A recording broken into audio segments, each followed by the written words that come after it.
Seems like we're live. John, it's great to be back in the courtyard of Dialogos with you. How are you? I'm good, John. Thank you for welcoming me back. I appreciate being here. We had a great chat last time. I listened to it back this morning and then a week or two ago. And I really enjoyed some of the topics we hit on, and I want to continue a few of them today. And, of course, we can jump around as the conversation flows. But one of the things that we said we'd put a pin in was how some of the themes we were discussing impact culture. And then also, I'm very interested in, one, how culture is constituted, how we judge whether or not a culture is quote unquote properly constituted, what we mean when we say that, and to what degree does culture influence many of the themes we were discussing. So just as an example, last time we were talking about, the ineffable apex pure consciousness events and the sort of mundane day-to-day life, and what is the relationship between the two, and how should we constitute a relationship between the two. But of course, our experience of consciousness, the way we construe and derive meaning, the way we articulate ourselves, is very much culturally not defined, but culturally determined in many ways. Yes. And so basically what I'd like to discuss today, or start the discussion with, is what is the role of culture in our experience of consciousness, and how should we attempt to mediate that properly? So like when we talk about these pure consciousness events, is there consciousness without culture? And if not, what is the optimal way to construct culture so that it serves consciousness and vice versa? I guess is something like that kind of a question. Yeah, very good question. Very controversial question. So I'll do my best to make a plausible argument. But I want it understood that there's people who I respect who have very alternative views to the one I'm going to argue for here. I sometimes say consciousness is more controversial than God. So I do think there's consciousness without culture for what I think should be a relatively uncontroversial, although there's still some controversy around it, claim, which is I think animals have consciousness. Now we have to not confuse consciousness and self-consciousness. You have a self-awareness of yourself. You're aware of your consciousness. You're aware of your consciousness as consciousness, right? You are aware of yourself as a self, right? And there's good evidence that even some animals have self-consciousness. Those that pass the mirror test, they express long-term mourning, grief, etc., things like that. And so that gives me strong reason to believe they have self-consciousness, and a necessary condition for self-consciousness is consciousness. And because a lot of their behavior, especially the more intelligent animals, demonstrates the same kind of cognitive flexibility that we demonstrate when we're using consciousness, namely the ability to solve novel, complex, ill-defined problems, experience insight. It's difficult, but I think there's a recent article reviewing it. I think there's growing consensus that we can find behavioral evidence for insight in at least some animals and birds. Caledonian crows are wickedly smart, and they do things to, and this is another piece of evidence, they seem to do things to alter their state of consciousness. They will tumble down roofs in order to make themselves dizzy so they feel sort of intoxicated. And elephants will eat fermented fruit so they get stoned, right? The fact that they're altering their state of, what's the most plausible explanation for that? They're altering their state of consciousness, and there's a drive to do it, which means there's an inherently self-transcending aspect, at least self-varying aspect to their consciousness. So I think the evidence for consciousness without culture, I think, because I take it that animals don't have culture. Chimps maybe have a very, very primitive culture, but other organisms, no. So I think for me, that's a pretty strong argument that we can have consciousness without culture. That lends, for me, significant plausibility to the proposal that we could achieve a state of consciousness that would be the state of consciousness we were in if we weren't cultural beings. This is what Foreman actually claims the pure consciousness event is. He claims that the pure consciousness event, precisely because it lacks conceptual and categorical content, can't possibly be influenced by culture, because that's the way in which culture, he argues, is mediated to us. Putting those two together, I think it's plausible both that there's consciousness without culture in animals, and insofar as we are still animals, it seems reasonable, given all the evidence for the PCE, that we can, pure consciousness event, that we can also experience consciousness without culture. Now, this is the ongoing battle between the perennialists and the constructivists. However, I do think that that's about as far as that goes. I do think that there are ways in which culture is mediating our experience of consciousness in terms of the cultural cognitive grammar that is given to us. For example, just to take a few interesting phenomenological side notes, when you ask people where their consciousness is, you can do this as an experiment, they sort of point here and about in the intersection of the axis between your temporal area and sort of third eye, and somewhere where those two axes cross, that's where my consciousness is. If you had asked an ancient Egyptian, well, first of all, they wouldn't have the notion of consciousness, which is very important. Let's remember that. We'll come back to that. But if you asked them where their soul was, at least one of their souls, they would have pointed to their liver.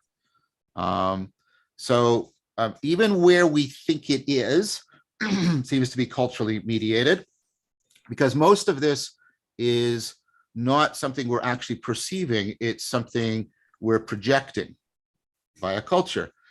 The very notion of consciousness, you might be able to argue that some of the Neoplatonists had it, but our notion of consciousness and the word doesn't really come into prominence until after Descartes. And then we have the notion of consciousness as inherently subjective and inside of us. That is not universal.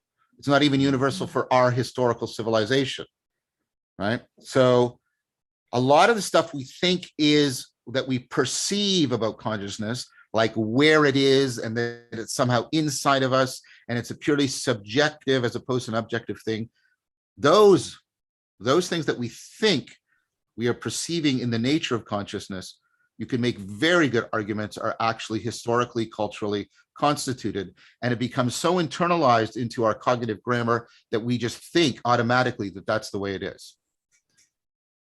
Before I go on with, before I continue with some other questions on this, do you have a particular perspective on the nature of consciousness, where it resides, how it's received, or something like that?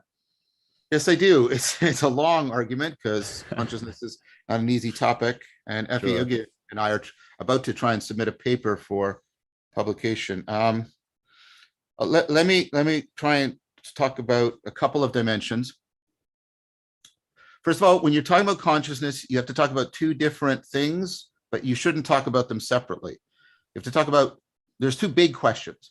What's the function of consciousness? What does it do? Why is this a problem? Because most of your intelligent behavior is done without your consciousness.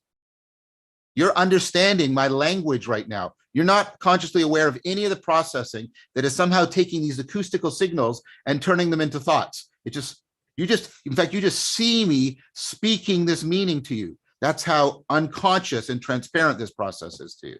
So most of your very, very complex intelligent processing is being done without consciousness. So what's consciousness for? What's its function?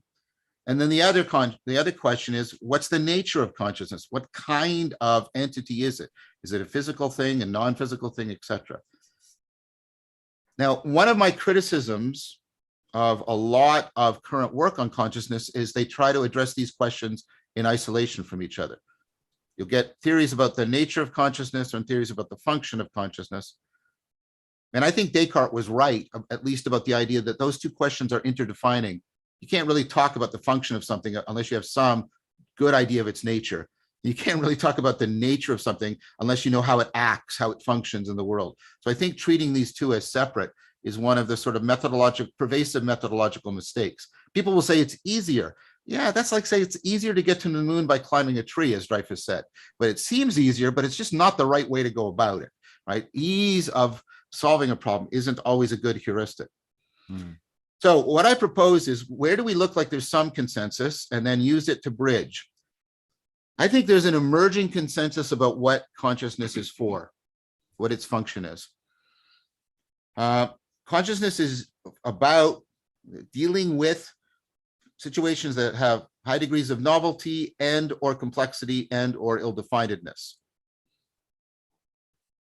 That is also convergent with a lot of arguments, some of them explicit, some of them directly implicit, and I could make this argument in more detail, that many of the major, especially the cognitive scientific and neuroscientific theories of consciousness, the function of consciousnness, are zeroing in on, or converging on, maybe even better said, the proposal that consciousness does relevance realization. It helps us, what we talked about last time, zero in on the relevant information. That's why we need it for situations that are highly novel, highly complex, highly ill-defined, because that's where relevance realization and the ability to home in on it become really, really central. This also helps to explain something which we all sort of know, and we're trying to get it clear about it, but nevertheless, there's deep overlap between consciousness, attention, fluid cognition, and working memory. Well, what does working memory do? It's, I think Lynn Hasher's right. It's a relevance realization filter. That's why chunking information gets things through the working memory bottleneck. Fluid cognition, so you're online dealing with current situations, right? Attention is very much about relevance realization. So you can, I think you can build a very powerful argument that consciousness is for relevance realization. That now allows me to answer one of your questions. Where is consciousness? It's not in your head. Where's relevance realization? It's not in your head. It's between you and the world in that dynamic, evolving fashion we were talking about last time. It's much more important to see consciousness as between the embodied brain and the world than in your head or in the brain. That's why we can't find a neural correlate for consciousness. We keep saying, oh, consciousness is here. Look at all the evidence. And then it gets disconfirmed. No, consciousness is here. And then we get some of the evidence and then it's disconfirmed. That keeps happening. What can we say about the, go ahead. Go ahead. You go ahead, John. I was just gonna ask or kind of throw a wrench in that, not a wrench, but to say if it's that kind of participatory thing, it's not in one place, it's created as a result of two forces or multiple forces happening. Where and this maybe we want to address this after, but where and what is value? Because we kind of explored last time the how value functions in helping us mediate that process and determining action and all of that kind of stuff. And so if value is not exclusively subjective, that's the common refrain. But if we're saying that consciousness is not exclusively subjective, then value perhaps may not be either. Right. So let me try and build to that. So let's go back to the pure consciousness event. A lot of the stuff that we tend to put a lot of attention on in talk about consciousness, like the greenness of green and the blueness of blue and the sweetness of the orange and things like that. Those are adjectival qualia. They're basically telling us sort of what. But let's pay attention to, first of all, let's pay attention to attention. This is a great argument made by Christopher Moll. We try to treat attention as it's of a thing we do, a direct thing we do, like a spotlight we shine on things. But that's not how attention works, right? Attention is like, it's not like walking. When I say walking, you can directly do it. Attention is like the verb training or practicing. When I say train, you say train what?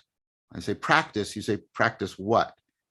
Notice this is how you pay attention. You pay attention by turning seeing into looking, or hearing into listening, or by coordinating seeing, hearing, and listening, or by coordinating hearing, listening, and work. There isn't one thing you do to pay attention.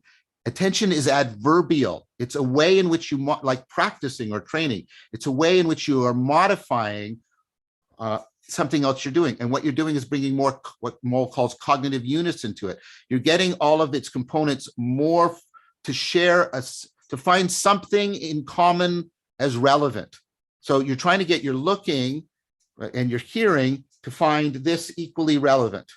Does that make sense? And you see why that lines up with consciousness. Consciousness is adverbial. You know what goes away in the pure consciousness event? All the adjectival qualia. There's no categories, there's no concepts, there's no greenness, there's no blueness, there's nothing. But the adverbial qualia remain, because the people don't black out. They feel, they'll say things like pure unity, pure presence, eternity. Listen to what they're saying. They're saying here-ness, now-ness, togetherness. All the adverbial properties are still there. That part of attention is the necessary and sufficient conditions for attention, I would argue.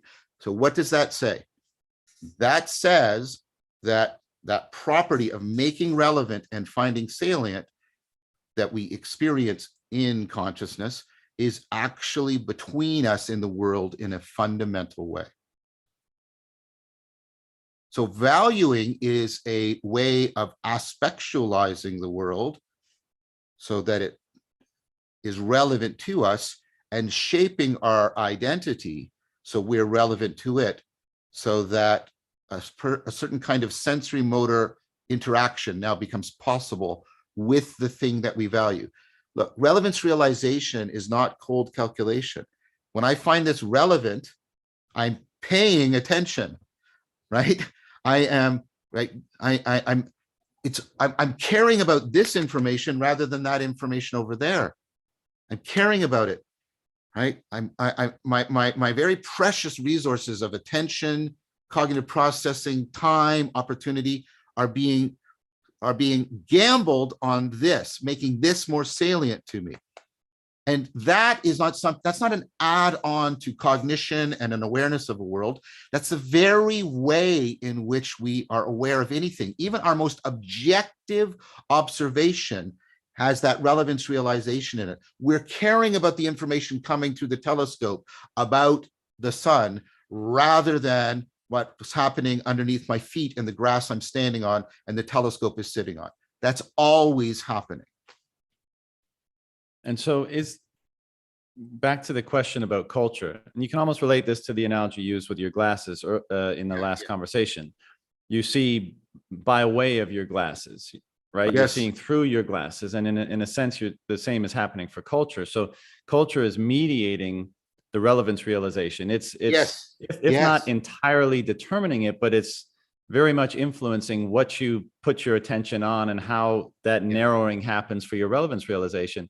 And, you know, we finished the last conversation by saying, we talked about virtuosity and kind of you used the analogy, which I thought was great, of the fighting stance. And the fighting stance is not applicable to any strike. It's the best point to move between all strikes, right? Something like that. And so if we were relating that to consciousness, what's the optimal base consciousness, let's say, or base perspective to engage whatever aspect of ourselves? I think maybe the term you used was agency, constellation of agency. What's the best starting point to engage whichever one is the most appropriate in any given moment? And I think we quoted who was it? Can't remember right now, but basically they were saying, you know, anger is not bad, but you want to be angry for the right reasons. Aristotle, for the right reasons at the right time in the right degree or the right amounts. And so my kind of what I've been trying to determine with culture is, okay, if we accept that culture has a great degree of influence on consciousness and how our relevance realization is constituted or influenced, to what degree does it influence the starting point, the optimal starting point of consciousness, so that we can move into whatever aspect of ourselves, whatever that's necessary for the moment? You know what I'm trying to say? Like, how do we not have it? How do we have it influence us optimally, I guess? Well, that's a really great question. You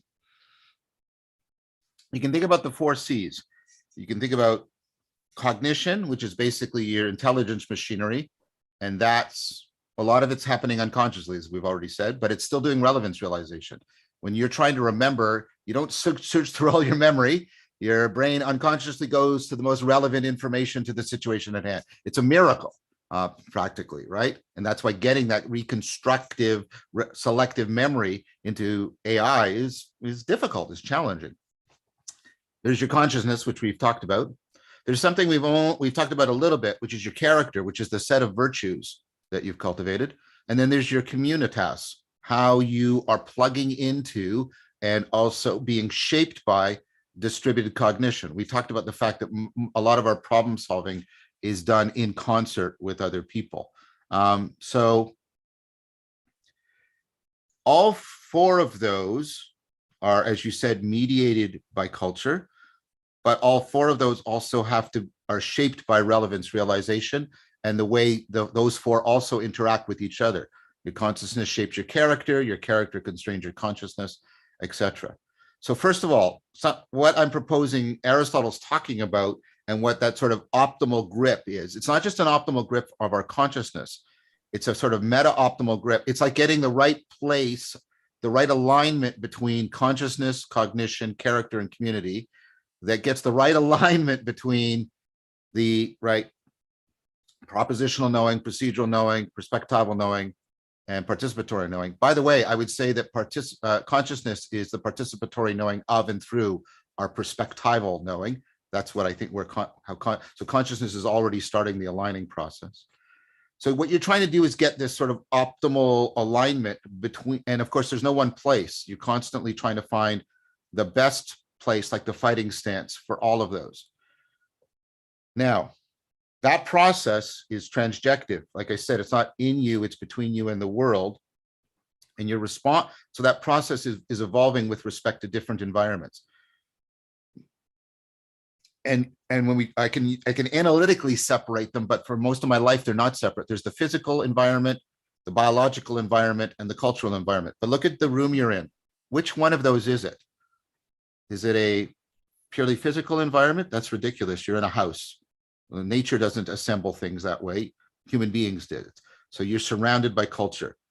Is it just a cultural and physical environment? Obviously not. It's biological. There's air there. If you didn't have air, you die, right? So all three so your brain is also trying to shape all of those.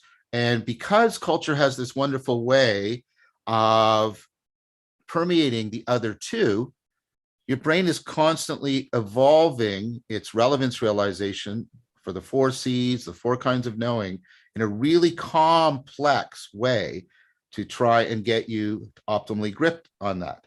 That means, John, this is a long way of saying, I can't give you like a simple answer to that question because it's so complex, multidimensional. You have to think about the fact, like very complex systems, very high dimensional, require a lot of energy and effort to maintain them because there's a lot of potential entropy in them. They can collapse quite readily. And so to put this more simply, there's a lot of ways in which that can go wrong. In fact, it's a miracle in some ways that it goes right to the degree it does. So our culture is constantly trying to shape our consciousness, our cognition, our character, and our communitas. It's constantly trying to shape the alignment between the 4 kinds of knowing. For example, I argue our culture over prioritizes the propositional at the expense of the other. Our culture over prioritizes the salience of certain things, I think like wealth and subjective well-being, at the expense of meaning. So there's ways in which, right, it shapes the salience landscape. And then if we understand what that means, it's going into all 4 C's, all 4 kinds of knowing, and misaligning them or aligning them in multiple different ways.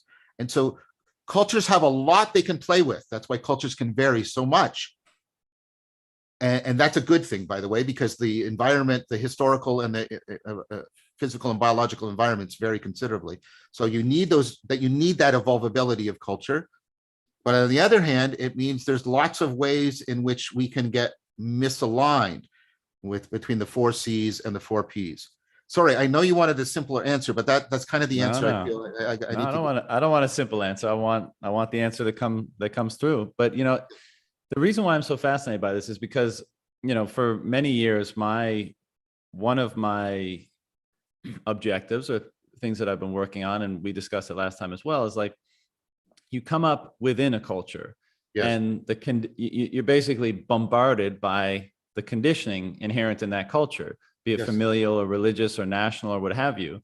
And broadly speaking, this is overly simplistic.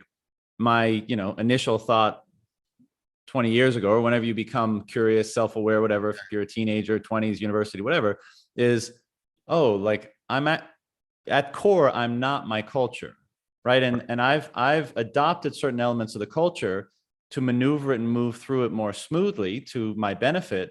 But I have to be careful about that relationship, because if I just become like a cultural automata, how conscious am I? How much agency do I really have? How in control am I really? And so, and various practices, psychedelics, meditation, spontaneous mystical experiences, all this kind of stuff have a way of deconditioning for a time, or at least allowing you to see what conscious experience is like absent that conditioning. You step outside yourself for a moment, or for a period of time.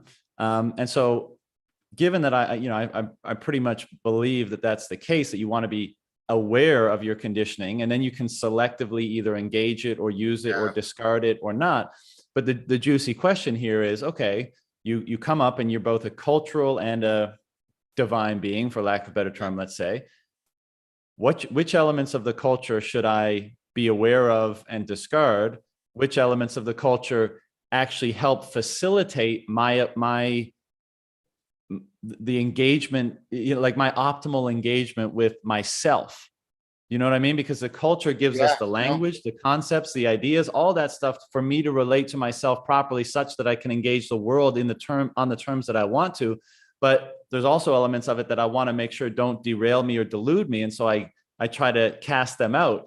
And so what's on the chopping block, and what do we want to integrate more in that process? Excellent. So let's first of all make one quick methodological point. Don't confuse indispensability with necessity. So for me, because I'm monolingual, right, I did not create language. Language is enculturated into me, and a lot of my thinking depends on language.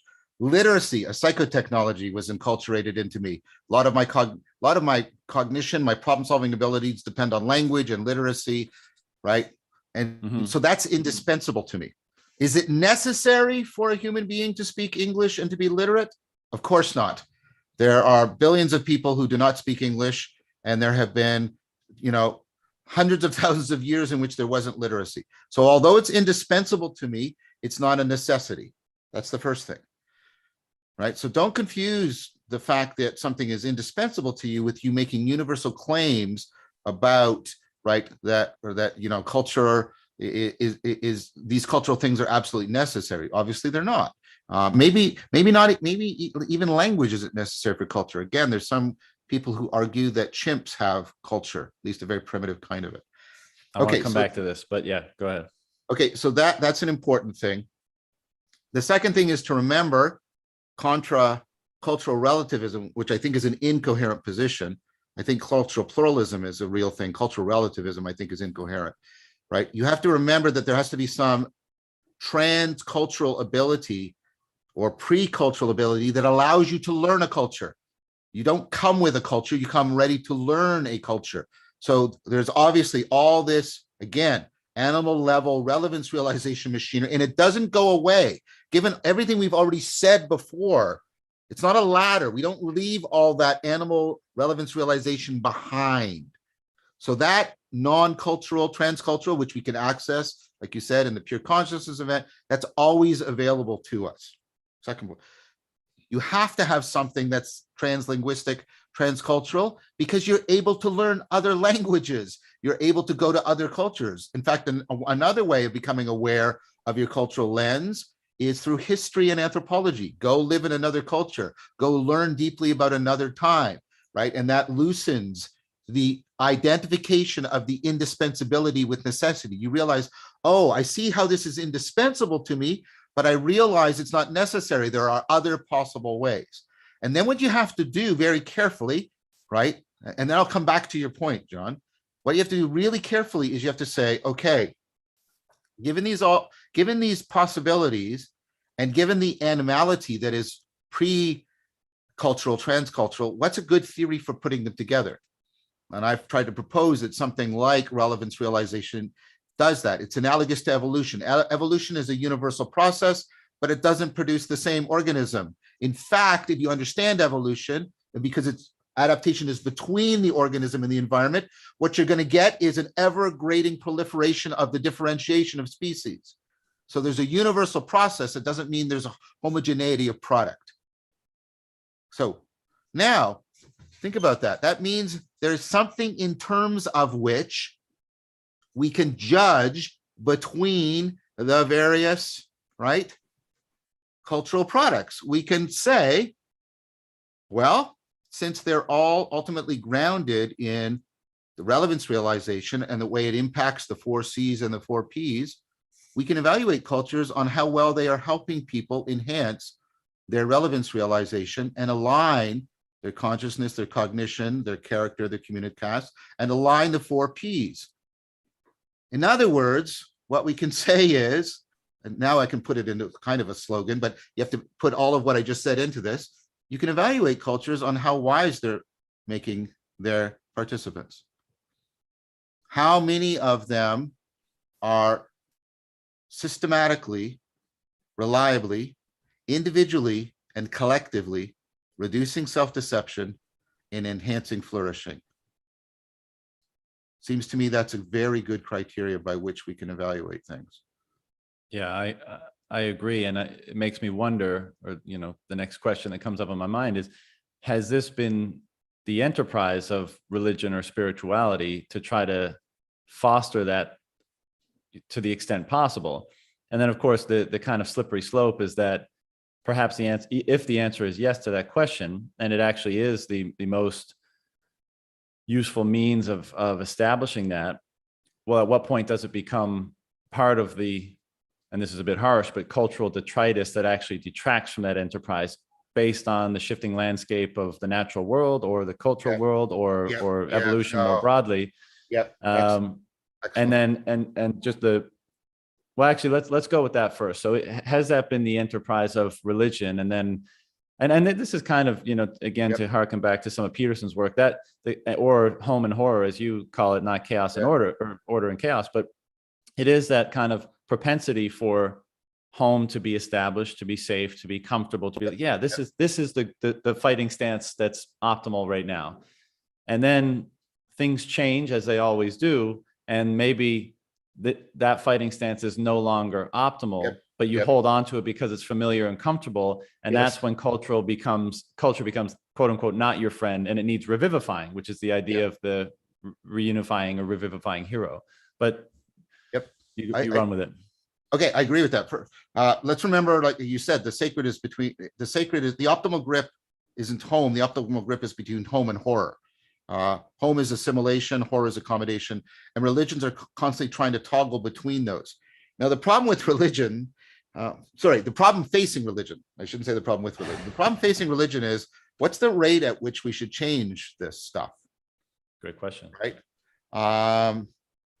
And so part of what, if you'll allow me to use a little bit of a computational metaphor, part of what gets built into the code of religion is a sort of a refresh rate.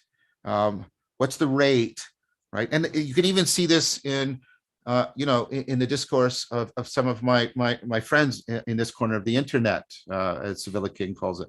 So Paul Vanderklay talks about, politics is about the now, religion is about the always. That's kind of right, and there's something profound there, but it's kind of, I would push back a bit on Paul.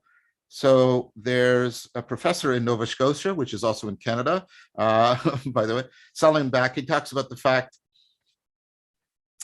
is it really the case that religion is plugging into things that are always, I mean, maybe always since the Axial Revolution, but I'll come back to that. I think that's even problematic, right?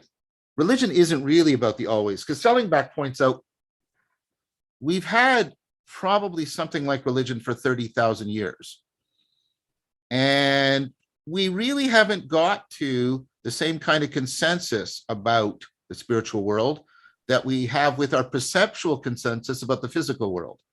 And think about how much evolution it took to get that machinery in us, right? At his point, so he makes the argument, and let me buttress this with an argument from Hicks, for what he calls spiritual immaturity. The most plausible hypothesis about us is, and he means this as a species, doesn't mean this like an individual comparison, is that we're actually spiritually immature. The spiritual questions are the deepest, hardest questions that are posable in reality. Therefore, they are probably the ones that are going to take the most amount of time and the most amount of biological and cultural evolution to address. Look at how much time it's taken even to get to where we are in science. And we're aware that we're still very far away from the answer, right? Add that to the fact, John Hicks's argument, the meta argument, the universe seems spiritually ambiguous to us. We can't seem to decide if there's a God or if there's not a God, if there's a spiritual dimension, or if there's not. Put those two together. Spiritual ambiguity, yeah, that's what you'd expect if we were spiritually immature, right? They reinforce each other. They converge on each other. So the proposition that we've got it right, either really right, the theist, or all those propositions are really wrong, the atheist, those are actually the most improbable claims to make. Those are the most improbable claims to make. So what should we do? Well, we should have a stance towards the real possibility of the transcendent, in which we are most open to its possibility and also most ready to evolve in order to meet the emergence of new information.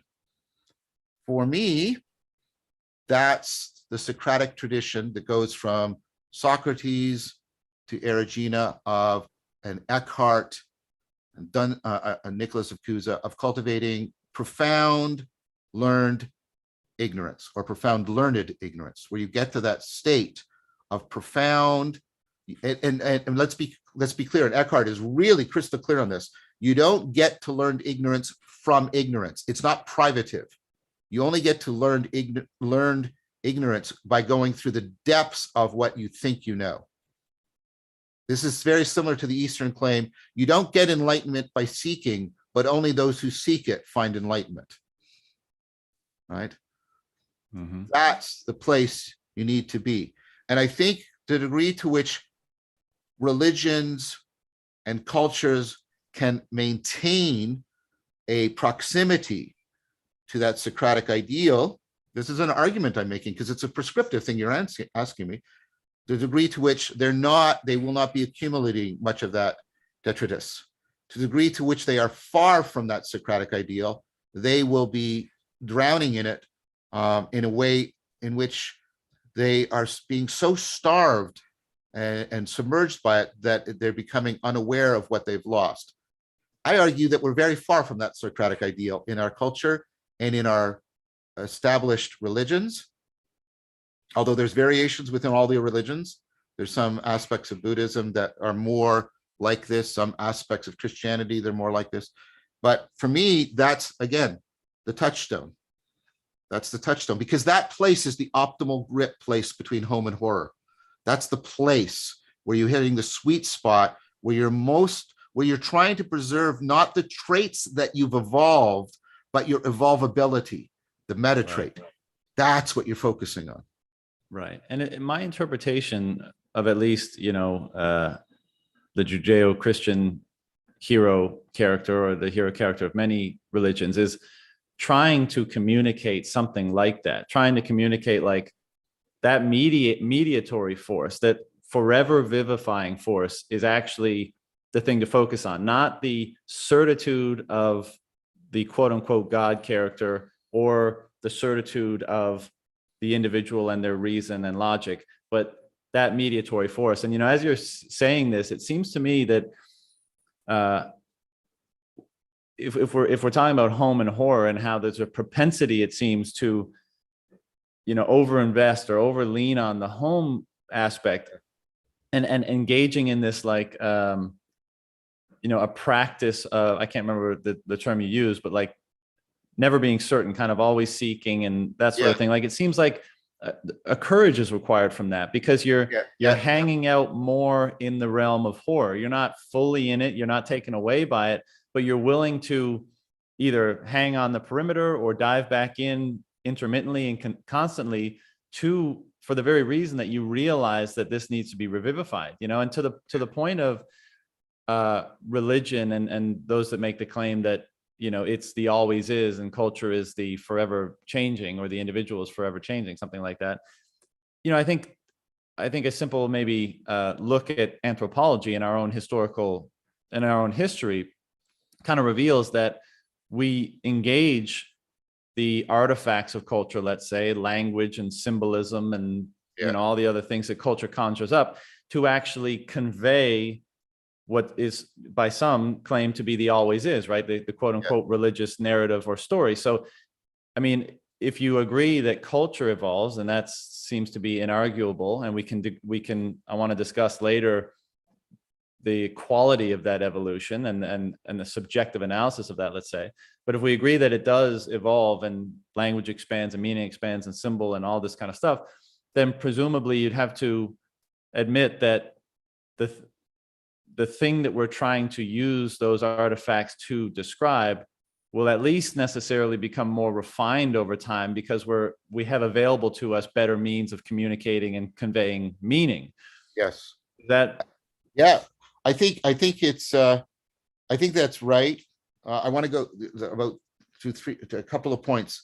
I think the hero myth is important, and like you said, it mediates. I think one of the criticisms I would make about how the hero myth has been taken up, and I'd like to discuss this with Jordan Peterson at some point, because I've pointed out that, like the Greek myths, for every hero myth, there's a myth of hubris. Mm-hmm. Right? There's, Arachne, and there's all these, there's all these myths. There's Pandora. There's all these myths of Icarus. There's the myth of hubris. And so the hero myth and the hubris myth are meant to be kept in tension with each other, right? Because the problem with the heroic myth is it can be seeking, right, I want to use a biblical term here. It can become blasphemous. It can become blasphemous. And so, right, the hero myth is always to be counterbalanced with the hubris myth. So the point of the hubris myth is to remind us, no matter how heroic we get, we remain humans. We remain mortals. And so, to my mind, the heroic courage is all of our attempts to know. And the hubris is the recognition, right, that ultimately we get back to the horizon of wonder. We get back to the horizon of learned ignorance. So for me, notice, by the way, how our culture is hungry for horror. We like everything's dark. Like people will say to me, "Oh, I love it. It's so dark." On a TV show, and I'm thinking, okay, why is that good? Like, why is dark? Like, what's horror? There's elements of horror and dark, and right. And so I think that points to the fact that we recognize that we need some frame breaking right now. I think what Paul meant, to go back and defend Paul a little bit from my criticism, he meant that religions do change, but the rate of change is much slower. They do change, they do evolve. Paul would admit, he has to, he's a Protestant. He has to admit there's a difference between Protestant Christianity and Catholicism, right, etc. I mean, that's the whole basis of the Protestant Reformation, right? And so Paul would acknowledge that. He would acknowledge that the axial age religions are different. Like, there's not just refinement. I'm going to use a Kuhnian analogy. There's not just refinement, there's also revolution. There was the actual revolution. There was the Protestant Reformation, which is really the Protestant Revolution, right? So there are also revolutions in religion too. The problem we have is we have an end of history myth. We do it individually. John, we do it individually. Here's how we do it individually. You ask people, how much did you change in the last 10 years? And they'll say, oh, I changed a lot. I changed a lot. How much are you going to change in the next 10 years? Oh, I'm not going to change very much. This is it. I'm done. And what's really funny is you can do this every 10 years. And they'll say every time, I changed a lot in the past 10 years, but I'm not going to change very much in the next 10 years. And we do the same thing with our religious past. Oh, we've changed a lot, but we're not going to change very much. I think that's just an illusion. Not to be too harsh, but that's an illusion. It's the same illusion we carry around as individuals. And it's like, no, selling back is right. If I were to try and predict what religion is going to look like in 3,000 years from now, I'd be a fool. Imagine 3,000 years ago. 3,000 years ago, you're in ancient Egypt, and you're going to predict from the framework of ancient Egypt what Protestant Christianity? No way. You can't predict things that way. And so we should, and here's the thing I want to say, going back to something we said before, religion could make an argument. I'm not sure they can make this argument, but at least what they should do is saying, well, at least a lot of our current religion is indispensable, but it's not necessary. Religion may be something fundamentally different 100 years from now. But just like I can't think without English, I can't move around in the world unless I'm a Christian. When people make that argument, and people are increasingly making that argument, in fact, Paul Vanderklay is making that argument, and I think Jonathan Pajot does in certain ways, right? Then I basically have nothing. I have nothing to say, because if they're honest about that, they can't foreclose on what's coming. Here's my final response to that response, which I respect, by the way. It's just like, okay, then the way we justify indispensability is how functional it is. When you say something is indispensable, you have to show me how functional it is. You have to show me that it's meeting the criteria we talked about earlier, which is how much is it helping people to cultivate wisdom and meaning individually and collectively, balance between home and horror, balance between individuation and participation in distributed cognition. How good a job is it doing at that? How good is it doing at evolving right now to this is Jordan Hall's argument, to a rapidly accelerating change that's happening in our culture because of hyper-technology. And to my mind, although I don't have a deductive argument to say, look, here's the proof, the current traditional religions can point to individual successes. Here's a person within the religion that's cultivating genuine wisdom and meaning. Here's another, but on average, en masse, they're not doing a good job. They're not doing a good job. They are not places that most people, the fact that, like, when I ask my students, where do you go for wisdom?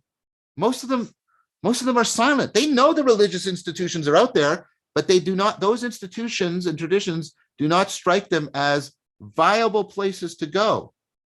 It's not even that they consider it false. They're just like, it's irrelevant. And you know what you can't be if you're a religion? You can't be irrelevant, right? Mm. Yeah, one more thing in their defense. Sure. I want to be very clear because I have to be honest. Like, there's good evidence, former TA and RA and of mine, right? He's done research showing that if you cultivate wisdom within a religious tradition, you do better than if you're in a secular framework. But which means that shows what the religious functionality was for, to my mind. But there's no significant difference between the various religious traditions. So if you're a Buddhist or a Christian or a Muslim, you all do equally well. So it's not the content of the religion, it's not the propositions, it's the skills and the virtues and the states of consciousness and the traits of character. Yeah, and I think it could be that on a base level, a lot of those religions share similar themes, even though maybe higher up, you know, as they institutionalize, they differentiate more and people interpret them more literally, and that's where maybe things go astray. But in terms of how one is expected to, or is it even compelled, not by coercion, but by truth in some sense, to adhere to these things, maybe that's part of the benefit that's bestowed on people by doing so when they seek wisdom within them. Because, you know, one of the things that I've been thinking about and talking about a little bit lately is, I mean, there's a reason why religions as they are today have been falling out of favor for the last 100 years or so, let's say. But the de facto response in the modern era in, let's say the younger generation, or, whatever, people who are under 50 or 60 or whatever today, has been to treat them as juvenile and worthy of immediate dismissal. That's kind of the cultural attitude. Oh God, Yeah. I'm not silly enough to be religious. And to me, that, that's throwing the baby out with the bathwater in the most severe sense, perhaps, because I do think there's wisdom to the study of how they became established, and there's also wisdom to be derived from each individual tradition. But I think what needs to happen now, and again, this seems fairly logical to me, this is the first time we've had kind of a global consciousness. Right now, we have available to us all the traditions that were developed in all places, in all times, at least to the extent that they still survive. Doesn't it seem rational that the response to that would be a synthesizing of what's been developed prior to this time into something that's more relevant as being the relevant realization mechanism for the current era? Doesn't that seem like a rational or reasonable occurrence, right? And to me, it does.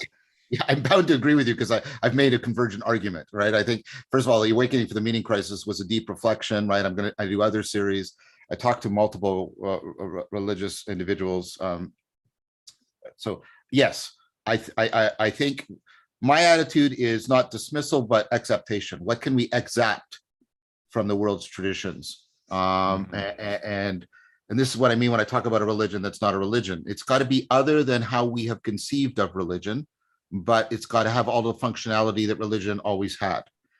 Of course, there's going to be universals across religions because they're all trying to balance between home and horror. They're all trying to align the 4 C's. They're all trying to align the 4 P's. They're doing all of that all the time, right? And they're trying to enhance the universal process of relevance realization to reduce disconnection, alienation, absurdity, self-deception, and enhance flourishing, connectedness, seeing deeply into reality. They're all trying to do that, right? And so, of course, and one of the things we can do is, and don't dismiss the variations. Like, oh yeah, but there's differences, but then ask why. Why does Buddhism go this way and Christianity go that way? What is it in their biological and cultural environment and in their history that led that way? You have to, to understand evolution, even biological evolution, you have to understand the universalities and the variations in an integrated account. That's why Darwin's theory is so powerful. It explains both the universals and the variations. This is how it built. This is how it beat Paley. This is how it beat intelligent design. The universal perfections. It can't explain, famously the panda's thumb. It can't explain all the weird, not perfect, weirdly engineered variations, right? Why do we have this stupid S curve in our spine? Well, it's because we evolved out of a quadruped and stuff like that. Okay, so we have to do this really carefully. This acceptation. We don't one of my criticisms of perennialism, the standard one, is it ignores the variation and therefore it gives a lopsided account. Imagine if I only pointed to the universals within evolution, the homologies and the convergent evolution, and I didn't notice all the variation. I wouldn't get the right understanding of what's going on. So we have to do this. You're right. We can't throw out the baby with the bathwater, and not throwing out the baby means we have to pay attention to the fact that the baby is both highly integrated and highly differentiated as a baby, or it wouldn't be an adaptive organism. Secondly, when people say silly religion, I think that response is silly. This is where I'm going to be a little bit harsh. They, of course, are deeply religious. Oh, what do you mean I'm religious? Well, what are you binding your identity to? What are you devoting all your attention to? Where are you turning for your sense of guidance? What do you worship? Well, here it is, the internet, your phone. And if you don't think you have a religious attitude to your phone, give it up for 3 days.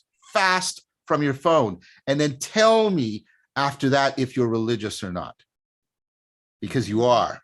And you're treating the internet as a god. It's an oracle. It's everywhere. It gives you the info. It tells you how you should look, tells you how you think, tells you how you should feel, gives you the narrative, gives you all these mythological ways of thinking, and you devote yourself to it, and you conform yourself to it, and you seek self-transcendence through it.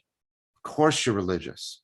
You just don't recognize where you are religious, because this particular religion is very, very good at making itself transparent to you. Mhm. It's glasses you put on without ever realizing that you put them on. Yeah. Yeah. And I think if you, as part of a definition of religion, what do you identify with? Yes. And how you answer that question is pretty close to what is your religion, as you were just saying. And Yeah. and I think we touched on this before, where we said, like, what if I identify with the, what if I even subordinate myself? And that may be the ultimate act of identifying with the highest values that I can conceive of. Yep. Truth, freedom, love. What if I subordinate myself to them, such that me serving them is more important than my own transient benefits that might accrue to me? And that's, I think we're well into religious language and ideas when we talk about that kind of stuff. And I think that might be the proper way to constitute it, if we can use that word. Maybe it's not the right one, but let's just say that whatever we end up identifying with, we're going to serve it in some way, right? Because we're basically inherently saying, I'm going to use you, thing that I'm identifying with, to help me determine my action, consciously and subconsciously. And so that's why it seems to me that cultures, since the beginning of civilization, kind of recognize the propensity, or maybe even the unavoidability of that happening, and saying, okay, if that's going to happen, we should devote some time to figuring out what are the best ideas or aspects of ourselves to identify with, because it's going to be so instrumental in orienting ourselves. So let's devote a lot of time and effort to that. And I think that's part of how the religious enterprise emerged, and also why it's remained so important. And the danger of just saying, oh, what a bunch of nonsense, is that, well, something's going to fill that void. And if you're not consciously filling that void, then perhaps you're going to be led astray. And the final point I want to make on that is,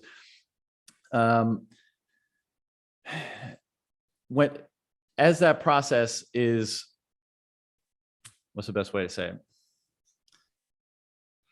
So I think that process is inevitable, right? That we're going to do that. And how do we,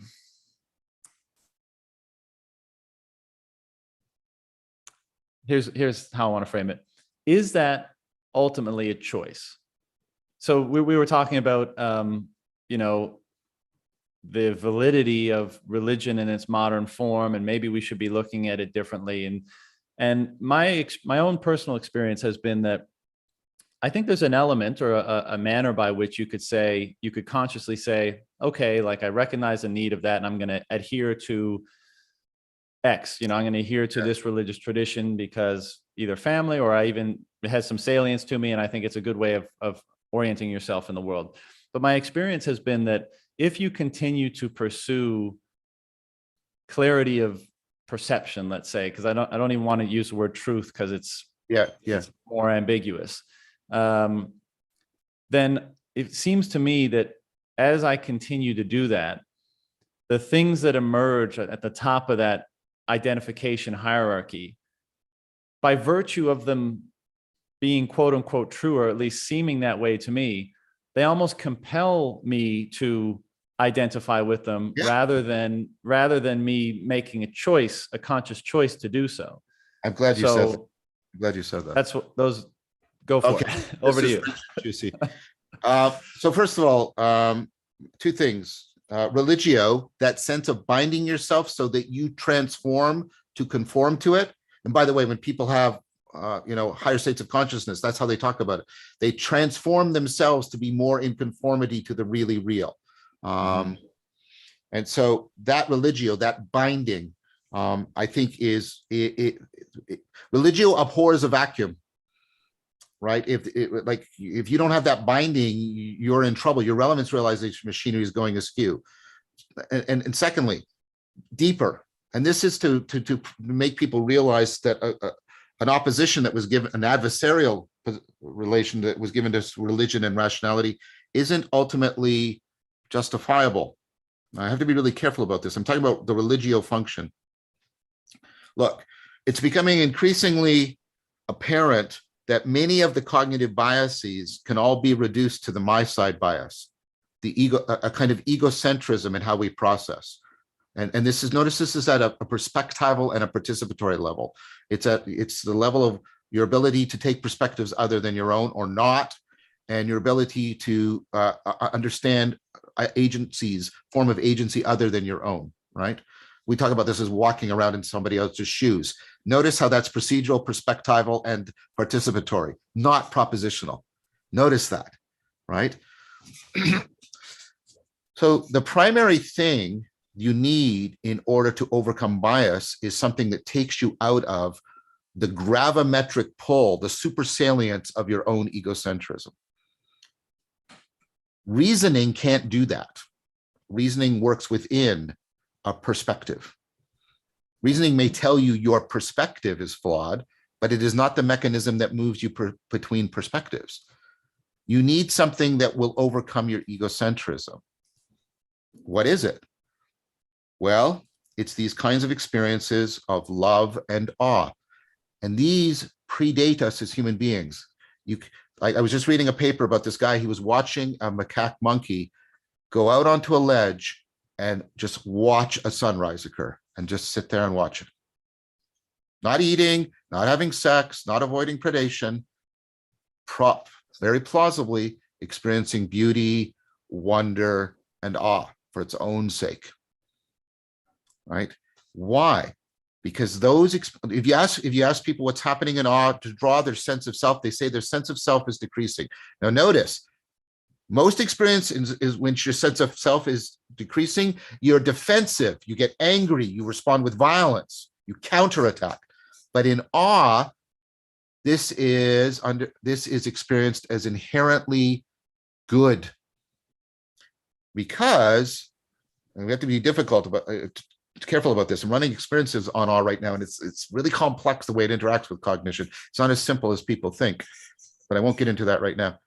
Right? What you're getting, and Spinoza got this. Spinoza, who's probably the most logically rigorous philosopher of all time, says that reason can't bring you happiness.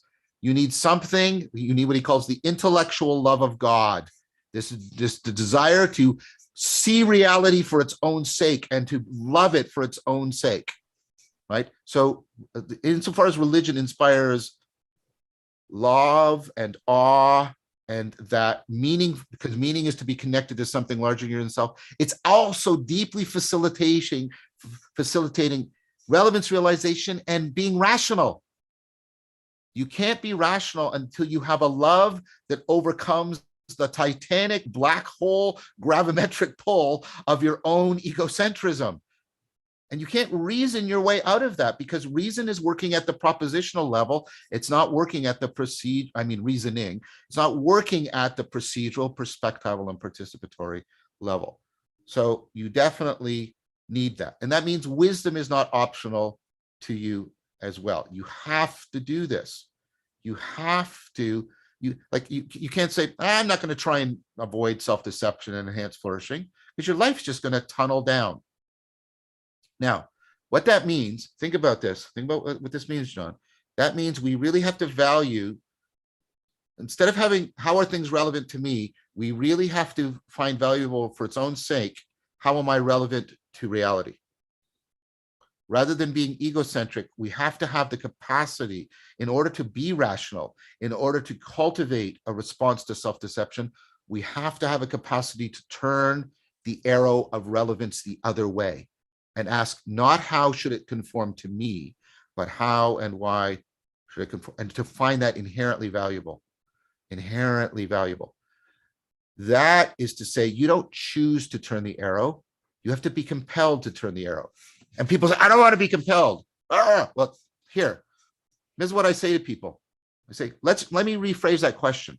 Because what I'm saying is, do you want it so that your thoughts are as much as possible determined by what's true, your perception by what is beautiful, and your action by what is good? Would you like it to be like second nature to you, that your thinking moves towards what's true, your perception towards what is beautiful, and your action towards what is good? And they go, well, of course I want that.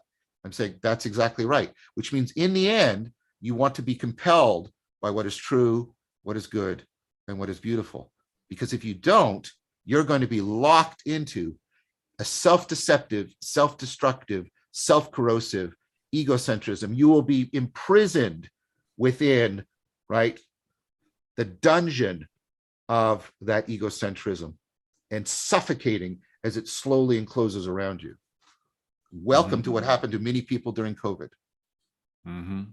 Yep. And we're going to lead into that circumstance just in a second, but I'll share with you part of my development when I was younger. You know, I realized that, hey, I have this, let's call it a belief. It might just be a strongly held opinion or something like that, but hey, it's here. I recognize it in my mind, and it is compelling me.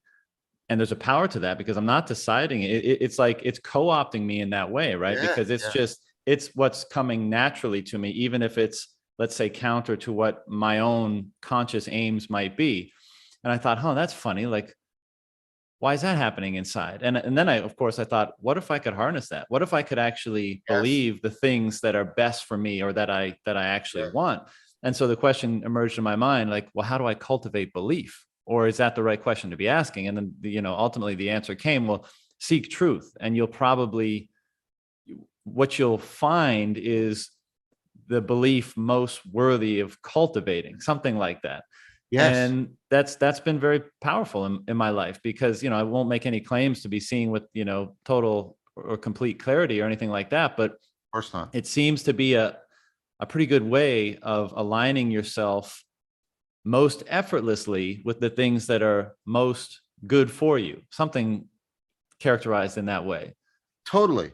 So if you'll allow me to play with some words a little bit, they're both Latin words. Religio is this binding, this finding reality and its three dimensions of truth, goodness, and beauty, compelling, attractive. And if we align with them right, that affords us ratio, a proper proportioning of our attention. And that's the Latin word for reason.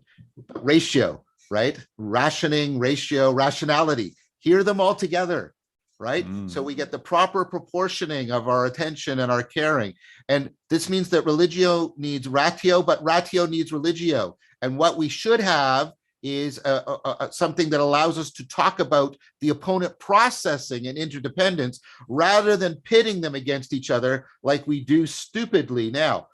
And I think, as we talked about last time, I think the Neoplatonism, the Neoplatonic tradition, has a very good track record of being able to bring the language of ratio and the language of religio together and do reciprocal reconstruction between religion and science, and different religions, and religion and philosophy, and science and philosophy. And so for me, I'm trying, and I'm using this word the way we've discussed it in depth. I'm trying to exact, no nostalgia, no utopia. I'm trying to exact as much as I can from Neoplatonism and from other traditions that it was in contact with and now can be put in contact with, like Buddhism. That's why I'm so interested in the Kyoto school, the work of Nishitani, trying to exact this as much as I possibly can, so we can get back to a place where we can talk reasonably about the interdependence of religio and ratio. And this makes me think of because it seems to be, it was my experience, and it seems to be the case from what you just described, that this continuing to try to enhance your understanding in whichever relevant domains actually helps you constitute that relationship better. You're more able to discern or establish a relationship there. And it makes me think and I'm not too familiar with your work in the religion that's not a religion. I've been concerning myself with awakening from the meaning crisis for the time being, but I will get to it. But it brings back me to that question, whatever comes next, if we don't destroy ourselves in the next, 50 years or whatever comes next in terms of that mediatory, identifier, that, the thing that religion has served, and maybe that we're lacking to a certain degree now in the modern culture, and that you've been working on trying to come to grips with more and understand better.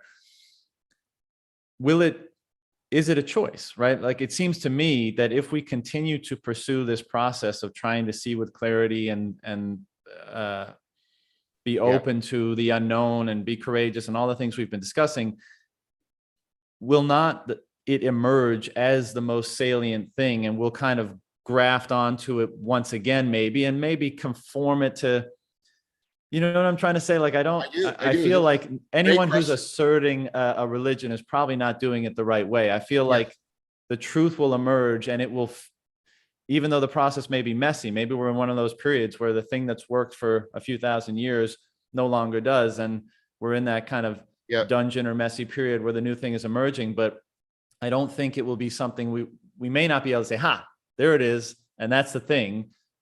Maybe it's a truth, an emergent truth that will just be bestowed, like emerge within us without as much Oh, wow. articulation as previously the past. I'm just like, you're just lighting me on fire. Yes. And that's what I mean by no nostalgia, no utopia. Anybody that comes and says this is the religion, right?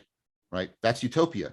And I think for all the reasons you just articulated, it's wrong. The one that's no, we just need to go back to this nostalgia. That's failing to take into account everything we've been talking about. No nostalgia, no utopia. Now, here's the thing about choice, right? Do you choose what's relevant? No, the romantics are wrong. I don't just impose it on the world. Do I just receive what's relevant? No, the empiricists are wrong. I don't just receive it. My actions and where I pay attention, right? I participate in it. I don't make it. I don't receive it. I participate in it. And before you go, oh, what are you talking about? Think about the ancient metaphors for faith. They weren't belief.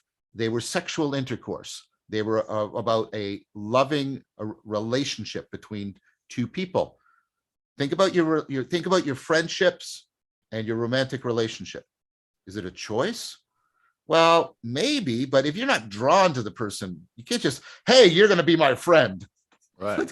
Try that, right? Just try that. That's not going to work. You can't just, you know what I'll do? I'll just wait. I'll wait for friendship and romantic relationship to come for me. Is that going to work? No. When you move into, you're participating in it. You're religio, you're binding yourself to another person, but there's ratio, there's proportioning, and there's constant co-emergence. That's why I do all this stuff with dialectic into Dialogos, to get people back to talking from the depths of how our cognition and our communication actually works, rather than pretending that we are belief machines trying to destroy other belief machines. So I think my answer is we are going to participate. And I use that as a verb almost like precipitate. We're going to participate the emergence of the religion that's not a religion, or that's my name for that. It's my placeholder name for it. And I state it as a paradox to try and prevent both nostalgia and utopia. Yeah. And I mean, we're not the first people to try not to put a name on this thing, right? You look back through history, and many have recognized the pitfalls of naming it and being too identifying or articulating too much, because, many pitfalls in doing that. Another funny anecdote I'll share with you, because, even something like your preference for pizza, you can decide that. It just is what it is, right? I like anchovies. I don't like olives, whatever it is. And, when I was in on exchange in Japan for a year when I was 18, and they have different breakfasts there, and I'm there on day one, and my host family serves me a big cube of cold tofu with soy sauce over it, and I'm like, this is disgusting. First of all, breakfast is supposed to be warm. I'm used to toast, and this is gross. And so I had an aversion to it. As I'm saying, I didn't have a preference for it. At the time, I was also very much into like weightlifting and going to the gym and that kind of stuff. And then my aunt told me that, oh, there's a lot of protein in tofu, right? Now, disclaimer, my dietary choices have changed since then. But at the time, what I thought is, oh, protein, muscle. And so it ended, the preference was changed by the difference in coherence to the values that I had, right? Like I wanted to be muscular, protein, it's in the tofu. Okay, I can get over my aversion, or actually rather, my aversion is automatically transformed by how my valuation has been changed. And so now I eat the tofu and I lap it up because I'm thinking this is great for one of my ends, one of my aims, one of my values. I think that's a kind of a decent analogy to saying, like, depending upon what your highest values are, and also the knowledge or understanding you can generate about how your experiences and how your perception and how your salience mapping feeds in or relates or coheres to them, that will kind of automatically generate or massage or move your preferences, absent your conscious determination, let's say. Yeah, and so that's great, John. That's a great analogy. Yeah, it's very. I mean, the moment of choice is not. It's necessary, but massively insufficient for bringing about aspiration. This is a point that both Agnes Callard and L.A. Paul make in their respective works.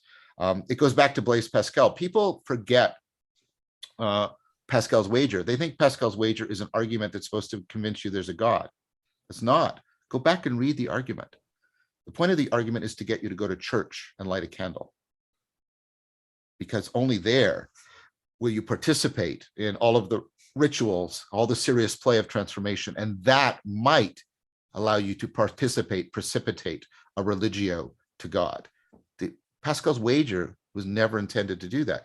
And see, what your aunt did was she gave you that moment of aspiration. That's like somebody, I don't really like classical music, but I wish I did. I think there's depth and profundity in there. And they take a musical appreciation class where, and this is Agnes Callard's thing, where they are slowly participating in this reciprocal opening, this mutual shaping of themselves, reorienting what they find, until eventually you fall in love, listen to the language, with classical music. And that's what I meant with the metaphor to how you fall in love with another person. Of course you make choices, of course you make decisions, but they don't make the relationship. They put you into a situation in which you have afforded the possibility of the relationship emerging. And you will basically put yourself in a position where it became possible for you, because I'm assuming it didn't happen the first moment you ate that cold tofu. It was like, yuck, but over time, and my partner does that with me. I didn't like blueberries, and we should just try it here, you know, you're trying to reduce your blood pressure. Blueberries are good for that.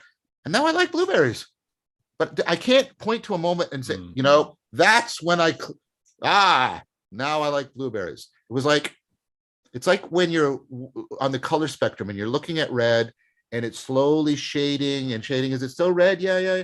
And before you realize it, you're into orange and it's no longer red, but you can't say that's when it became orange. You can't, you can say, I can see the difference between the two poles, but there doesn't seem to be a clear line of decision. Yeah, I think my own experience, because I was such a crazy person for working out at the time, I was like, oh, you know, like the value of what I was, the ambition of, you know, being fit and strong so much superseded my immediate tactile or really, you know, perception of the taste and texture of the food. I was just like, I don't care. I'll eat as much as you want, you know, because the value was so much more important to me, or the ambition attached to it was so much more important to me than the actual aversion to the experience. So that's good. I mean, you were able to not care how it tasted. What I want to know is, did its taste ever change for you? Did you come to like the taste? Yeah. I think you kind of have to, right? Well, no, you don't. Some people can't, right? So what we have to pay. Not have to, yeah. But I guess I transform, like I recognize the benefit of transforming my preference machinery, because I was going to be doing that anyways. Yeah, I was going to be eating it. But your brain is a good adaptation machine. It won't just go, okay, change salience landscape, bang, right? Because it's like, wait, you know, I'll speak on its behalf. I've organized you this way, and there's all these implicit reasons why you're organized this way. I'm not going to change that just because of your one little thought thing over here. I'm going to right. I'm going to do that. I'm going to evolve that. I'm not going to just flip it into place. And so precisely because of that, what we talked about at the very beginning, because your personhood is interdependent on your animality, you can't just flip a switch, right? It's not to say that you don't have, you know, you don't your person level beliefs and decisions aren't important. I'm not saying that. Of course they are, but we also shouldn't underestimate that they are in partnership with processes that aren't about belief and conscious choice. And I go back to the metaphor of the kind of partnerships we have with friends, with our romantic partners, right? Of course, our choices and our decisions matter, but we're in partnership with someone other than ourselves, and we are both responsible. I'm not just responsible to her and she is to me. We're both responsible to the relationship and how it has a life of its own that we have to respect and cultivate and listen to. You need to step back sometime. I think, I think I could find good evidence for this. Couples who step back and don't talk just about me or you, but talk about us, talk about the relationship. A lot of therapy, by the way, is to just get people to make that a first initial move. Stop talking about Bill. Stop talking about Susan or Tom or whoever you're partnered with. Let's talk about the relationship, the dynamics of the relationship itself, and whether or not the relationship is thriving or healthy, and we both participate in that. So that's what I'm trying. This is a Neoplatonic notion. You are participating in the divine, and you are participating in the animal, and you. This is also in Taoism, heaven and earth, right? You are this amazing optimal grip point between heaven and earth. Yeah, and this seems to me to be, that silly example with tofu seems to be kind of what we've been discussing with the ultimate value, or the notion of God or love, in that, we've often heard like the value that subordinates all other values, right? So the value to me of getting jacked, for lack of a better term, was much higher than my aversion to the taste, and I've been thinking about this a lot more lately, and I guess for good reason, because it's so fundamental. But the notion that love conquers all, you hear this in love songs and in religions and all that kind of stuff, seems to be the assertion that love, and I realize that's probably a difficult one to nail down or define, but love being the highest value, if you can really establish a high fidelity relationship with it, or really see the value of it, or really embody it or integrate it to the utmost degree, then that relationship will help dissolve the pain or challenges of all other problems you may be facing. And I don't want to oversimplify, but I think that's part of the assertion of this enterprise of religion, or establishing these relationships with higher values, is that that's kind of the sustaining element of them. It's like, if you can increasingly inch closer to a higher and higher but truthful value in a relationship with it, it helps you deal with all other challenges or relationships you might have. Something like that. So what's coming up in me in response to that is the words of St. Paul: faith, hope, and love. So faith, religio, binding, faithfulness, fidelity. We've been talking about participation, reciprocal opening, hope, aspiration, genuinely aspiring, and love, especially agape, which is the love that turns the arrow of relevance that way. Because when you have a child, you better turn your arrow of relevance that way. It's not, how is this kid relevant to me? It's, how am I relevant to this kid, right? Faith, hope, and love. And the greatest of these is love, because love is what turns the arrow around. But you also need the religio, and you also need the aspiration. When you have all three with love at the center, you're going to be properly oriented. This is why the Christian virtues, faith, hope, and love, are as great as the Greek virtues: wisdom, courage, sophrosyne, and justice. And what we have tried to do for a very long time, because our civilization stands on these 2 feet, Plato and Christianity, right? And they're deeply interwoven, is we've tried to figure out how to get all 7 of those virtues working together. Part of what's happening in our culture right now is this is all breaking down, how they all. So Christian Platonism and again, remember, I'm not nostalgic, but Christian Platonism was this way of, here's how we can take faith, hope, and love. Here's how we can take wisdom, justice, sophism, and courage and put them together and integrate them together in a profound way. So we have a courtyard where we can talk about the 7 virtues, right? And that has broken down for us. That has broken down to us.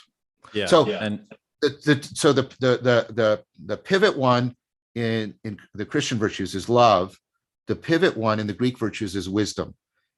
And when you have the proper love for wisdom, you have philosophia. And that's what that sense of course, we have philosophy as a technical discipline, and that's fine, but that's philosophia. That's the love for wisdom and the wise loving. I would go so far as to say this. I've proposed this on Twitter, in fact. I think all sin is just a failure to love wisely. Can you explain a bit? Think of something that, so what I mean by sin is not just a mistake or not just one immoral act, but a propensity to find a path of immorality compelling to you, so that you're lost, you're transgressing, you're missing the mark, right? So sin is never just a thing, right? It's like the arc of the arrow being off, or you're trespassing, you're wandering away from the path, you're getting drawn into, right? So we think about love as this fundamental turning the arrow so that I'm no longer egocentric, but ontocentric, right? I want to be doing that, but what do I need to do that? Well, I need to overcome self-deception. I need to understand how to be connected. I need wisdom. I need to love wisely, but I can't be wise without love, because if I don't have love, my wisdom will be bound to my egocentrism.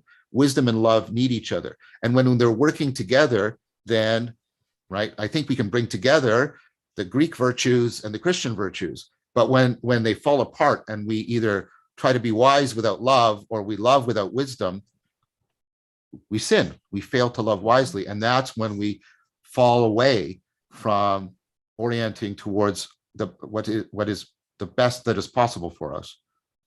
Yeah, I really like that. And that, I've been thinking lately that sin is like serving the wrong God in the way that we've been using it today, which is identifying with the wrong thing, let's say, or like a suboptimal thing. So if you're identifying with purely yourself and your own motivations and your own benefits, let's say, and not a quote unquote higher value, then you're first of all, you're engaging that egocentrism that you just mentioned. But I think that that orientation is going to mean that your actions are, less suboptimal and potentially disastrous. And that is that's the sin. The sin is not identifying with the highest value available to you.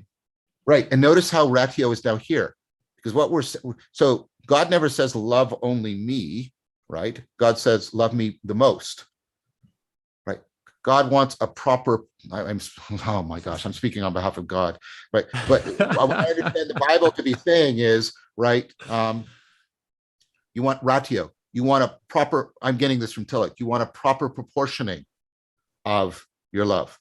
And therefore, another way of saying what I just said, and it might not occur to people, but what I just said about sin, another way of saying it is all sin is idolatry. All sin is to have a disproportionate love for things, and especially at the expense of loving God. So even a great skeptic like Hume would say, we don't do evil, we don't pursue evil, we pursue a lesser good in place of a greater good. That's how we fall away, right? Mm-hmm. And so for me, right, and John Calvin said, and I think he used the wrong term, imagination. He said the imagination is a factory for the perpetual production of idols, and the Romantics rightly took him to task for that in certain ways. But there was a truth in that like we so readily fall into disproportionate care and disproportionate loving, and we lose the ratio.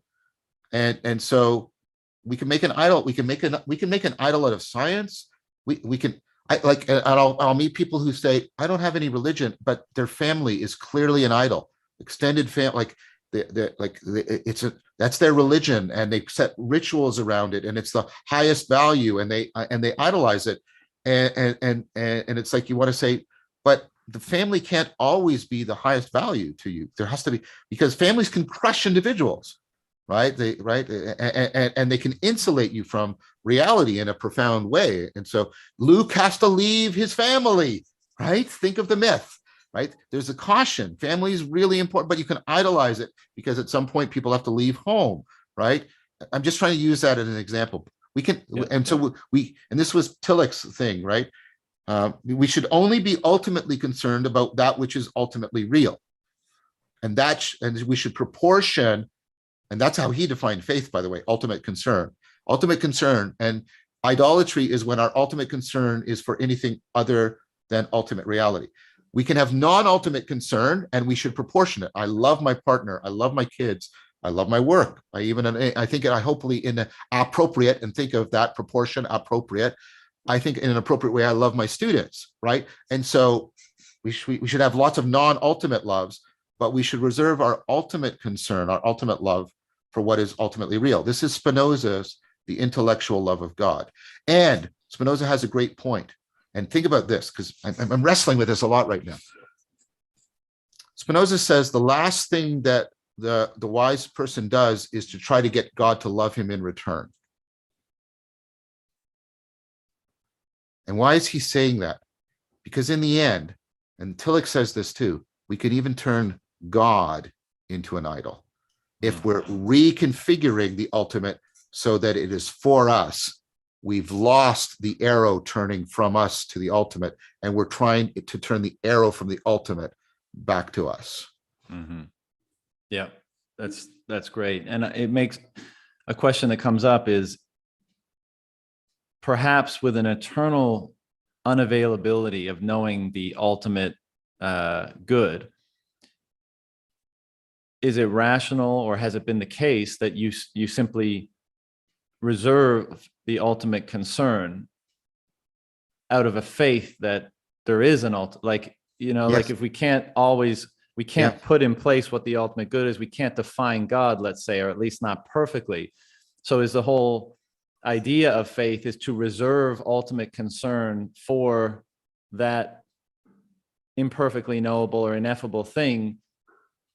And that's the faith part, because we're saying we're subordinating all of our other concerns, all of our other capacity for concern to this thing that we don't perfectly know, but we know that that the act of reservation is what helps best orient us. And John, you have just articulated what I was mentioning at the beginning of our discussion. This is the place of learned ignorance, That's exactly the horizon. That's exactly it. And this is the ultimate place you get to in the Socratic Neoplatonic tradition. You're trying to get to that place. You're trying to have that relationship. And Tillich talks about the God beyond the God of theism, which is so Neoplatonic. It's not crazy. It's just crazy. And this is back to, right? Eckhart says, God, please free me from God, right? Or if you see the Buddha on the road, kill him.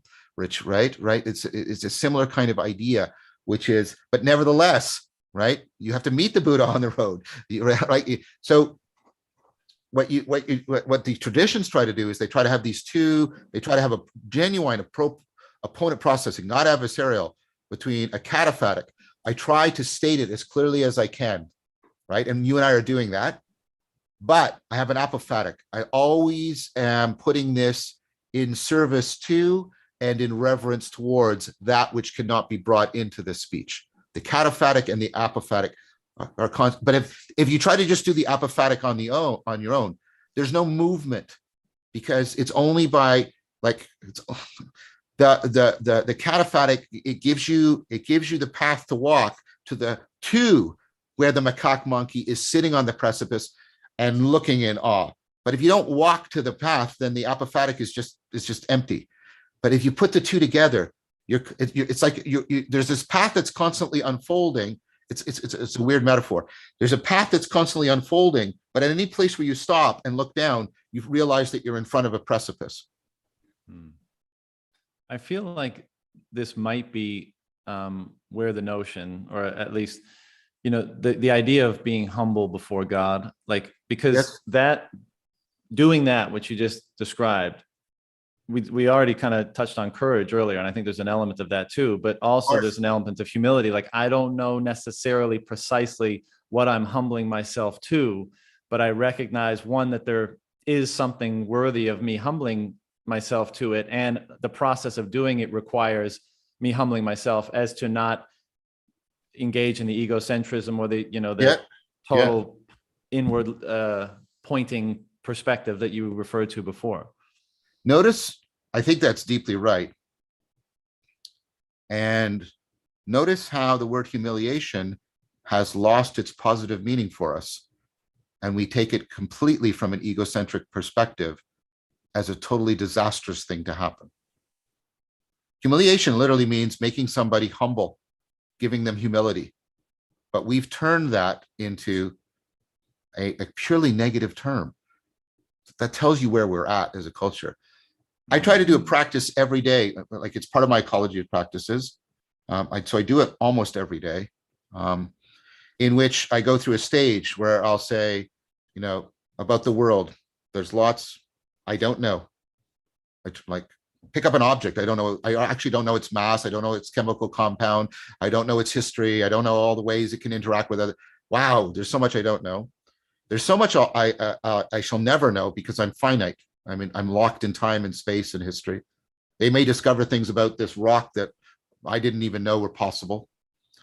There's much I will not know because I refuse to know because of self-deception. And there's much I can never know because of the inherent limits on my conception, my cognition, my perception, my action. I do that for the external world. I do that for the internal world. And then I resonate them together. And I try to deeply remember every day how profoundly I do not know. And I have the figure of Socrates right over there, a nice bust, not a bust, a statue. He's looking at me, reminding me of the human wisdom. The core of human wisdom is knowing what you do not know. Again, not knowing in this propositional sense. Ivan Illich, Tolstoy's story. Ivan Illich always knew he was going to die, the way you know that 2 + 2 = 4. But one day he fell and hit his side, and a few days later it was getting worse and worse and worse. And then he knew he was going to die. The words are the same, but it's a different kind of knowing. He knows it, right? He knows it at the procedural, the perspectival, and participatory level. That's the kind of knowing that you don't know that Socrates is talking about. We all know that we don't know, and then we move around, right? But you have to actually cultivate this learned ignorance. In fact, I like to call it learned ignorance. Mm-hmm. Yeah, this dynamic or this circumstance is what often brings me back to the notion of right action or determining right action. On the one hand, you've got what you just articulated. And on the other hand, you have not only the necessity for action, but also the potential and possibility for agency. Right. And bridging the two. And this is kind of why I started off with culture, because culture is obviously part of the set of limitations that help you channel your agency through something in a certain way, a certain means for creation of some kind. So that relationship between the two is one that I still think a lot about, I guess. Well, but let's talk about it in the language we just used. And let's go back to the distinction between indispensable and necessary. Part of why we need to remember this again, the way we need to remember our mortality, like Ivan Illich had to, right? We need to remember that our culture is indispensable to us and it's not necessary, which means we need to remember that our culture can also become an idol to us in a very powerful way, right? And it is right and proper for people to defend their culture and celebrate their culture, just like it's right and proper for people to defend their relationship and celebrate their relationship. But if you make it an ultimate, you try to make it bear the burden of God, which it cannot do. And one of two things will happen. Well, no, two things will happen. Sorry, two things will happen in a connected way. You'll actually forget the ultimate God and lose right relationship. And you will also start to crack and fragment that culture because it can't bear the strain. Yeah, I agree with that. And I think that's why it's so important that the process of revivifying the culture is always engaged in, because it has because it can become so rigid, as you just said, that it negates a lot of potential action, potential thought, potential interaction in many ways, or at least the conditioning becomes even more strong, and the narrowing of perception and relevance and meaning can become so narrow that the type of people that it kind of spits out. Now, I don't ever want to place absolute determinism on the culture. Like, people can step outside of the culture. It doesn't matter how overbearing it may be. But if we're talking in large brushstrokes, it can become so rigid that it starts to, well, place people in this dungeon, place people in this narrow perception. And then, I think ultimately it destroys itself in that way. It eats itself because it's not able to revivify itself in the proper way. I want to add something to this because I think it's something that needs to be made more explicit and clarified. Hating the culture and trying to destroy it are as much a form of idolatry, because you are binding it, and you're binding it even more egocentrically, right? So when you hate the culture, right? Hate, and I'm talking about something different from criticizing and critiquing. Talking about it's just whatever, this culture, Western civilization is just evil and rah rah rah, right? That's also idolatry, right? And because you're just binding yourself to it as an ultimate, and then your relationship to it is completely egocentric. So you're simultaneously making the culture an ultimate. The purpose of your life is to destroy the culture, and it's like, that's not what we're talking about here.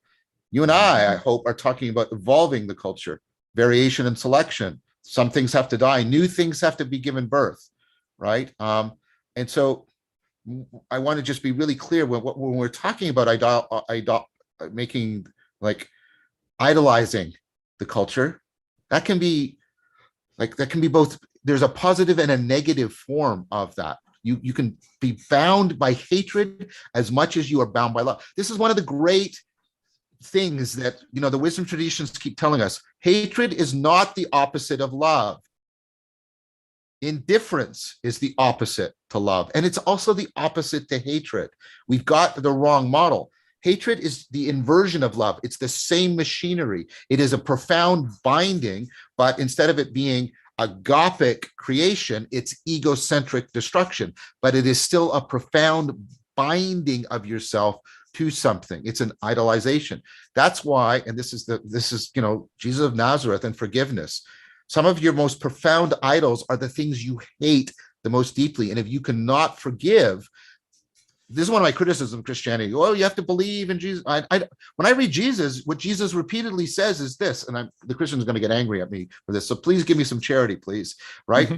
Jesus repeatedly says, if you want to be forgiven by God, which is get the possibility of right relationship with God, you have to forgive other people.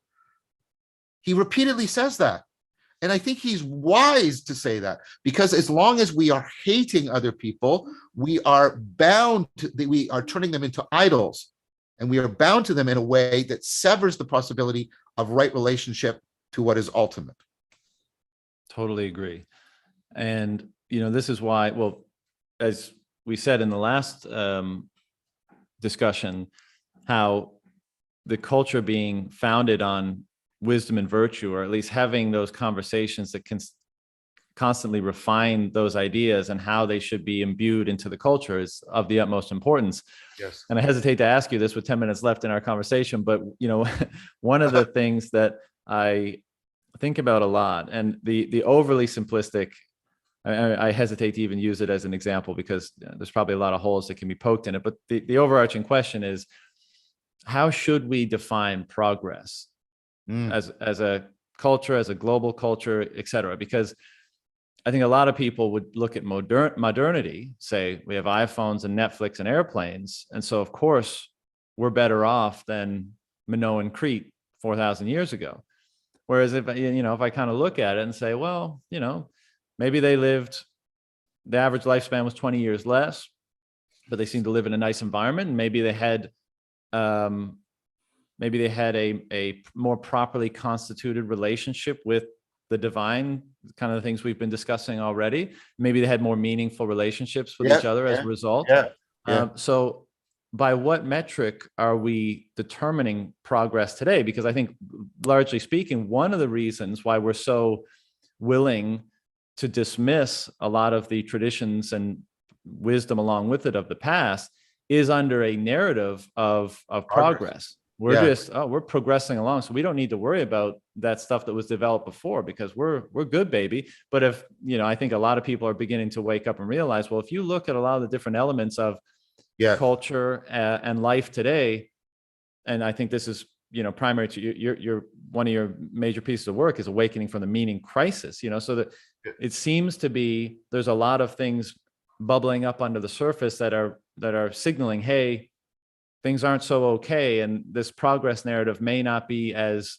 legit as you think. And so I'm curious to know how you define progress and culture's role in it. So progress, we ultimately get it from the Zoroastrian Judeo-Christian heritage, and the idea of the better future, and that we can change the future. I want to keep the idea of the open future, but I want to reject any of the utopia. If you really deeply understand evolution, and I ask you, but what's the final form of life? What's the final form? And you go, what? You shouldn't ask that question. There's no final form. That's the point of evolution. There is no final form. It's not trying to get somewhere. It's not progressing. Is there, is the evolution of evolvability happening? Is evolution making? Yes, definitely. There's that, but is there a final form? It's like, that doesn't make sense to me. It's not even a good question to ask. And I want to say this very carefully. I mean, so I'm using the terms very philosophically. The liberal idea, which came about in the Enlightenment, the liberation idea, is that we can use science and reason and liberate ourselves, and then we will fulfill the Zoroastrian Judeo-Christian mandate to progress to the final form of human existence. So I reject that. I reject there being a final form. I think culture, cognition, and biology are evolving phenomena, and there isn't a final form of them.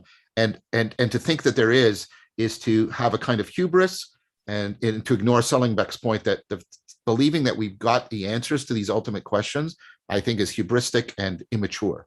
So I think it's better to think of it evolving. And so I think I try to argue not for closure, but for continuity of contact. If you try to say in your relationship, we're done, we've reached the final point, let's just stay here, that's the end of your relationship. You will strangle it and kill it, right? If you say to your kid, that's it, don't mature anymore, you're done, you're going to destroy your kid's life, okay? Right? And if we ever want to rest on, I'm wise, there we go, you're done. You're now onto the dark path of foolishness. So I don't think we should be invoking the notion of progress anymore. I think we should be invoking the notion of adaptivity. And again, the idea that everything we propose will ultimately die and is defeasible, but what we're trying to do is to, exact. Evolution doesn't throw everything away. You still have machinery that was evolved 1 billion years ago inside of you. Evolution doesn't throw away, it exapts and exapts and exapts and exapts. It has continuity from the past, but it also has radical innovation. That's exactly neither nostalgia nor utopia, right? You're not a single-celled organism, but you still have mitochondria in you, right? You're a complex organism, and so you can do things that the single-celled organisms never could, etc. Does that mean you're the final form? No, there's still all kinds of single-celled organisms out there, and you depend on them still existing. You see what I'm trying to say? The linear model and the completion model and the perfection model, this is one of the things I reject, is some interpretations of Plato as a kind of perfectionism. I reject perfectionism. And so in this sense, and only in this sense, I'm more like a philosophical conservative in the sense that we are always in trade-off relationships. we'll gain this, but we'll at the expense of that. We're always, and we've been talking about it throughout, we're always trying to optimally grip between all these opponent forces and factors. And there is no final resting place for that. Does that mean that all positions are equally good? No, most positions are not optimally gripped. It means that there's probably a very few things that right now are optimally gripping. So it's not a free for all. It's not relativism, but it's also not perfectionism. Try to give up relativism and perfectionism, right? And so, John, I'm not trying to be a poor guest, but I want to reject the question. I think the question, what is progress, is like, what's north of the North Pole? It sounds like a question, but if we really think about it, we're assuming a picture that is not correct. Like Wittgenstein's famous, what time is it on the sun? And when people think, oh yeah, what time is it on? That makes no sense. Time is relative. Like what time it is where you are on the earth. So there is no what time it is. Just think about it. There's no what time is it on the sun. And you can get sort of caught up in that, and then you realize, oh, right. It's the question shouldn't be answered. It should be dissolved. There's certain questions that should be dissolved. I think Wittgenstein is wrong. I don't think all philosophical questions should be dissolved, but I think he was right in that there are some that should be. I want to propose to you that what is progress is a question we should dissolve rather than trying to resolve it. Fair enough. And I want to just briefly explain the genesis of it, and then we'll wind this down. The first was obviously just that the narrative of progress obviously allows us to probably too easily dismiss the lessons of the past, let's say. Yes, and yes, I think yes, so, yes. so a type of arrogance around that. And so I think that's one reason that dissolving it would be good. Where it was coming from me, and your response may still apply, but just I want to reiterate just so that I'm being clear. Yes, please. I think throughout this whole discussion, we've been kind of dancing around, talking about trying to identify like some of the most important means of orienting ourselves, right? Yes. And the reason why that's our enterprise is because that's what fills us with the joy and grace of existence, for lack of a better term, right? Well and that's said. Yeah. Maybe that's the best thing to be doing with our time, is to try to orient ourselves or identify with the thing that delivers that the most that is possible in this reality. And maybe that's been the case of the cause of religion, et cetera, as we've been saying. We've also been identifying that culture helps us, and that's a relationship, to be clear, that's an ongoing relationship. That's not an endpoint. And culture has been helping us to avail of language, ideas, symbols, relationships, context that perhaps it seems is allowing us to refine that relationship to a certain degree, increase the fidelity of that relationship, help us orient ourselves better and better and better and better. Yes. And so when I talk about progress, and I guess the reason why I bring up the Minoan example is, to me, that's progress. To me, progress is increasing the fidelity of that relationship such that over time we're oriented better. And it would seem that culture plays a role. However, it's not, the passage of time doesn't de facto mean that culture is playing an increasingly important role in the establishment of that relationship, because it may certainly be the case that 2,000 years ago, that relationship, even though they had, let's say, less symbology and language available to them, perhaps, or ideas to contextualize it, we've gone off course. And so even that's the case, we may not be as, that relationship as a culture, broadly speaking, may not be as properly constituted now as it was once then. And so if we agree that that relationship is the most important aspect of life, then our ability to constantly improve upon its mediation or fidelity seems to me, if I was to define progress as individuals and as culture, to be probably the thing that we should be looking at. This is great. Okay, now I think this is very helpful. So I want to invoke a distinction that Keeks invokes between an ideal and a goal. So a goal is a state that you're trying to realize, and it is completion. That is, by the way, the original meaning of perfect, is to bring to completion. And that was also part of the Christian narrative. The whole story was going to come to completion, an end point. And that's the part I'm trying to leave aside. And that's very adjectival, just to invoke an earlier distinction. But an ideal is adverbial.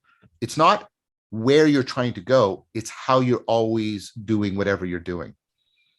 So Keeks talks about, you can have a goal of, I want to get tenure, and you work towards it, and then you complete it, and the goal is done.